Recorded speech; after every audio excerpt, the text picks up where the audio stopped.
Hello guys, welcome back to my YouTube channel. നമ്മൾ ഇന്നലെ evening എടുത്ത വ്ളോഗാണിത്. അപ്പൊ ഇത് അപ്ലോഡ് ആക്കാൻ വേണ്ടി പറ്റിയില്ല. പിന്നെ ഈ ക്യാബേജ് കാണുമ്പോൾ നിങ്ങൾ വിചാരിക്കും എന്താ ചൊറി പിടിച്ചിരിക്കുന്നതെന്ന്. പക്ഷെ അങ്ങനെയൊന്നും അല്ല കേട്ടോ. ഇതിന് മര്യാദയ്ക്ക് നമ്മൾ വെള്ളം ഒഴിച്ചിട്ടില്ല, അതുകൊണ്ടാണ് അത് അങ്ങനെ ഇരിക്കുന്നത്. നമ്മുടെ വീടിന്റെ ചുറ്റോട് ചുറ്റും തോട്ടങ്ങളാണ് കേട്ടോ. ആ ഒരു സൈഡ് തേയിലത്തോട്ടം, ഇപ്പുറത്തെ സൈഡ് തേയിലത്തോട്ടം, ബാക്കില് കാപ്പിത്തോട്ടം. ഇതെല്ലാം ആരാന്റെ പറമ്പാണ്, നമ്മുടെ പറമ്പൊന്നല്ല. നമ്മൾ ഈവനിങ് ടൈമിൽ ഈ പറമ്പിലേക്ക് ഇറങ്ങുന്നത് ഭയങ്കര രസമുള്ള ഒരു പരിപാടിയാണ്. വെയിലൊന്നും ആ ടൈമിൽ ഉണ്ടാവില്ലല്ലോ. പിന്നെ ഈ കാണുന്ന സാധനത്തിന് ഞാൻ പറയുന്നത്, അതായത് ഞങ്ങൾ ഇവിടെ പറയുന്നത് തത്തമ്മ എന്നാണ്. പിന്നെ ഇതാണ് അതിന്റെ പച്ചയായിരിക്കുമ്പോൾ അതിന്റെ വിത്ത്.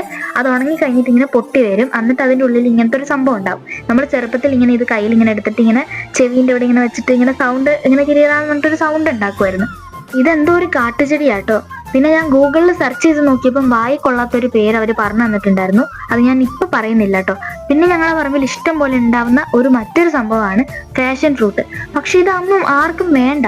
പറമ്പിൽ ഇഷ്ടം പോലെ ഉള്ളതുകൊണ്ടാണ്. അല്ലെങ്കിൽ നമ്മുടെ പറമ്പിൽ ഉണ്ടാകുമ്പോൾ നമുക്ക് അതിന് വലിയ വിലയൊന്നും ഉണ്ടാവില്ലല്ലോ. നമ്മൾ എവിടേക്ക് ഇറങ്ങിയാലും നമ്മുടെ കൂടെ ഇറങ്ങും പൂച്ചസാറും പട്ടിസാറും.